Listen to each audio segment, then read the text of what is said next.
So last 1 year నుండి ఎక్కువగా job seekers face చేస్తున్న ఛాలెంజ్ ఏంటంటే అసలు మాకు ప్రొఫైల్ షార్ట్ లిస్ట్ కావట్లేదు, దానికి గల మెయిన్ రీజన్స్ ఏంటివి అని అడుగుతున్నారు.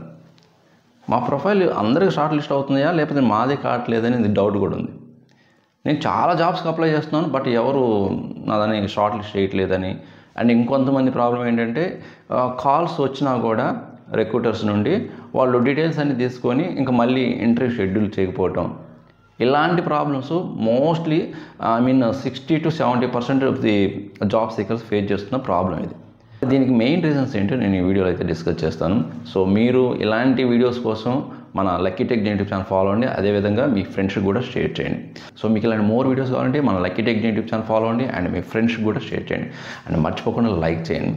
మరి ఎందుకు మన ప్రొఫైల్ అసలు షార్ట్ లిస్ట్ కావట్లేదు, ఏంటి రీజన్ ఏంటి అని అడుగుతున్న ప్రశ్నకి నా సమాధానం ఏంటంటే, ఫస్ట్ది ఏంటంటే ఈ మధ్య రిక్రూటర్స్ చేస్తున్న పని ఏంటంటే మీ ప్రొఫైల్ లింక్డ్ఇన్లో ఉందా లేదా, మీకు లింక్డ్ఇన్ లింక్ ఉంటే ఆ ప్రొఫైల్ని ఒకసారి మొత్తం చెక్ చేస్తున్నారు.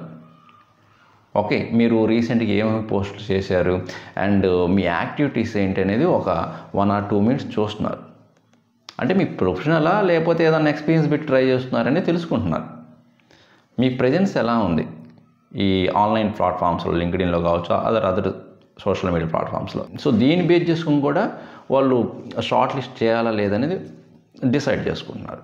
అండ్ సెకండ్ ఏంటంటే మీరు మెన్షన్ చేసే స్పెసిఫై చేసే ఈమెయిల్ ఐడి కానీ ఏదన్నా కొంచెం ప్రొఫెషనల్గా లేదనుకోండి, అన్ప్రొఫెషనల్గా ఉంటే అసలు మీ ప్రొఫైల్ షార్ట్ లిస్ట్ కూడా చేయట్లేదు. ఇక్కడ ప్రొఫెషనల్ లేకపోవడం అంటే ఏదో ఒక నిక్ నేమ్స్ ఇచ్చి దానికి ఒక నెంబర్స్ లైక్ coolboy123@gmail.com అని ఇలాగ అన్ప్రొఫెషనల్ ఉన్నా కూడా అది కూడా వాళ్ళు ఎలా కన్సిడర్ చేస్తున్నారంటే ఇతను ప్రొఫెషనల్ క్యాండిడేట్ కాదు, అసలు ఇతనికి ఎక్స్పీరియన్స్ లేదు, ఏదో ఫేక్ క్యాండిడేట్ అయి ఉంటుందని ఇలా కూడా డిసైడ్ చేస్తున్నారు. అండ్ నెక్స్ట్ ఏంటంటే హెచ్ఆర్ కానీ రిక్రూటర్ కాల్ చేసిన తర్వాత వాళ్ళు అడిగే క్వశ్చన్స్కి వీళ్ళు ప్రాపర్గా కూడా ప్రొఫెషనల్ వేలో ఆన్సర్ చేయకపోవడం వల్ల కూడా షార్ట్ లిస్ట్ కావట్లేదు, షెడ్యూల్ కావట్లేదు, ఇంటర్వ్యూ షెడ్యూల్ చేయించుకోలేకపోతున్నారు. ఇంటర్వ్యూ కాల్స్ వచ్చిన తర్వాత ఇంటర్వ్యూ షెడ్యూల్ చేయించుకోకపోతే అది మన మిస్టేక్ అవుతుంది. ఒకటి, మీరు లింక్డ్ఇన్ సరిగా మెయింటైన్ చేయకపోవటం అండ్ మీ జీమెయిల్స్ కూడా ప్రొఫెషనల్ వేలో లేకపోవటం. అండ్ థర్డ్ది ఏంటంటే వాళ్ళు అడిగే క్వశ్చన్స్కి మీ నోటీస్ పీరియడ్ ఎంత అని కానీ, ఆర్ మీరు ఎందుకు కంపెనీ స్విచ్ అవ్వాలనుకుంటున్నారని కానీ, ఆర్ అదర్ క్వశ్చన్స్ ఏవైనా మీ క్లయింట్ ఎవరు, ఇలాంటి క్వశ్చన్స్ అడుగుతుంటారు, మీరు ఎక్స్పీరియన్స్ ఉందా లేదని కూడా. ఓకే, సో ఇలాంటి క్వశ్చన్స్ అడిగినప్పుడు రైజ్ చేసినప్పుడు మీరు చెప్పే సమాధానం బట్టి వాళ్ళకి అర్థమైపోతుంటుంది. మాకు అసలు ఎంట్రీ కాల్సే రావట్లేదంటే దానికి కొన్ని రీజన్స్ ఏంటంటే, ఇప్పుడు మీరు ఏదైనా ఒక జాబ్కి అప్లై చేశారనుకోండి, ఇంతకుముందు కాలంలో లేదు, ఇప్పుడు మీకు ఒక్క ఓపెనింగ్కి కనీసం 500 నుంచి 1000s ఉండొచ్చు అప్లై చేసిన వాళ్ళు. ఈ అప్లై చేసిన వాళ్ళు అందరు క్వాలిఫైడ్ క్యాండిడేట్ కాదని మనం చెప్పలేం కదా. క్వాలిఫైడ్ క్యాండిడేట్ కూడా మిస్ అవుతున్నారు ఇక్కడ, ఎందుకంటే కాంపిటీషన్ అలా ఉంది. అండ్ ఇంకోటి ఏంటంటే ఆ పొజిషన్ కూడా ఏదన్నా ఇంటర్నల్గా కానీ రిఫరెన్స్ ఉందనుకోండి, ఆ కంపెనీలో పనిచేసే వర్కింగ్ ఎంప్లాయీస్ ఏదన్నా రిఫరెన్స్ చేసారనుకోండి, వాళ్ళకు ఫస్ట్ ప్రయారిటీ ఇస్తారు. ఎవరైతే రెఫరల్ క్యాండిడేట్ ఉంటారో వాళ్ళకి ఫస్ట్ ప్రయారిటీ ఇస్తారు. ఇంకా మనం అప్లై చేసిన రెజ్యూమ్స్ ఆర్ ప్రొఫైల్స్ హెచ్ఆర్ దాకా కూడా వెళ్ళవు.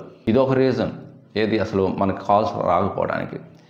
అండ్ ఇంకో రీజన్ ఏంటంటే మన ప్రొఫైల్ అంత ప్రాపర్ వేలో బిల్డ్ చేయలేకపోవటం, ఎలా అంటే అలా బిల్డ్ చేసుకోవడం. అండ్ ఇంకో రీజన్ ఏంటంటే అవుట్డేటెడ్ స్కిల్స్ మీ రెజ్యూమ్లో ఉంటాం. యాక్చువల్గా కంపెనీ వాళ్ళ హైరింగ్లో మాత్రం ఏవైతే లేటెస్ట్ వర్షన్స్ ఆ రీసెంట్ వర్షన్స్ ఏవైతే ఉంటాయో అవి మెన్షన్ చేస్తుంటారు. మీరు అవుట్డేటెడ్ స్కిల్స్ మీద ఓల్డ్ వర్షన్స్ మీద మీకు వర్క్ ఎక్స్పీరియన్స్ ఉంటే, రిలవెంట్ వర్క్ ఎక్స్పీరియన్స్ ఉంటే వాళ్ళని కూడా షార్ట్ లిస్ట్ చేయరు. మెయిన్ రీజన్ ఏంటంటే చాలామంది అనుకుంటారు కీవర్డ్స్ అంటే స్కిల్స్ అన్నీ యాడ్ చేస్తే మనకి ప్రొఫైల్ షార్ట్ లిస్ట్ అవుద్ది అనుకుంటుంటారు. బట్ వాళ్ళు మీ ప్రాజెక్ట్లో ఎక్కడైతే ప్రాజెక్ట్ ఎక్స్పీరియన్స్ మెన్షన్ చేస్తారో అక్కడ మీరు ఏ కీవర్డ్స్ ఏ స్కిల్స్ యూజ్ చేస్తారో అది కూడా చెక్ చేస్తారు. ఓన్లీ ప్రైమరీ స్కిల్స్లో అన్ని స్కిల్స్ అన్నీ కీవర్డ్స్ అన్నీ మీరు మెన్షన్ చేసినా కూడా షార్ట్ లిస్ట్ చేయరు. మీరు ప్రాజెక్ట్లో ఏమేమి యూజ్ చేస్తారు, ఏ వర్షన్స్ యూజ్ చేస్తారు, లేటెస్ట్ ఓల్డ్ టెక్నాలజీసా, అసలు ఏమేమి skills, core primary skills, secondary skills, tools, technologies ఇవన్నీ ఏమి యూజ్ చేస్తారని చెక్ చేస్తారు. అది ప్రాజెక్ట్ ఎక్స్పీరియన్స్లో కావచ్చు, మీరు ఏదైనా గిట్ హబ్ అకౌంట్ మెయింటైన్ చేస్తూ దాన్ని కూడా లింక్ కానీ ఇచ్చుంటే అక్కడ కూడా చెక్ చేస్తారు. ఈ స్కిల్స్ మీరు మెన్షన్ చేసేదాన్ని బట్టి మీకు హ్యాండ్స్ ఆన్ ఎక్స్పీరియన్స్ ఉందా లేదా, ఆ పర్టికులర్ ఏదైతే ఆ జేడీ మెన్షన్ చేస్తుంటారో రిక్వైర్మెంట్, దానికి సంబంధించి మీకు హ్యాండ్స్ ఆన్ ఎక్స్పీరియన్స్ ఉంటే వాళ్ళు కాల్ చేస్తారు. అండ్ ఇంకొక రీజన్ ఏంటంటే, మీరు ఏదన్నా గ్యాప్స్, కెరీర్ గ్యాప్ కానీ, ఎడ్యుకేషన్ గ్యాప్ కానీ, ఆర్ ఇలాంటి ఏదైనా గ్యాప్ మెన్షన్ చేసినా, ఆర్ ఏదైనా మీ ప్రొఫైల్ ఫేక్ ఎక్స్పీరియన్స్ పెట్టున్నారని ప్రొఫైల్ అని డౌట్ వచ్చినా కూడా మీకు కాల్స్ రావడం కష్టమవుతుంది. ఇలాగ ఎన్నో రకాలుగా మీ ప్రొఫైల్ని అనాలిసిస్ చేసిన తర్వాతే మీకు కాల్స్ వస్తుంటాయండి. సో వీటిలో కల్లా మీకు ఏది మోస్ట్ వాల్యుబుల్ పాయింట్ అనిపించిందో కామెంట్ రూపంలో తెలియచేయండి. అండ్ ఎక్కువ మంది రిజెక్ట్ అవ్వడానికి ఇదే కారణం అని, ఎక్కువ మంది ఈ మధ్య కాలంలో ప్రొఫైల్స్ రిజెక్షన్ అవ్వడానికి ఇది కారణం అని మీరు కామెంట్ రూపంలో తెలియచేయండి. ఎందుకంటే మీ కామెంట్స్ చాలామందికి వాల్యుబుల్ ఆల్ జాబ్ సీకర్స్కి. ఈ వీడియోస్ కావాలంటే మన ఛానల్ ఫాలో అవ్వండి అండ్ మీ ఫ్రెండ్స్ని కూడా షేర్ చేయండి. ఇంకొక మంచి యూస్ఫుల్ కంటెంట్ మళ్ళీ కలుద్దాం. Thank you very much.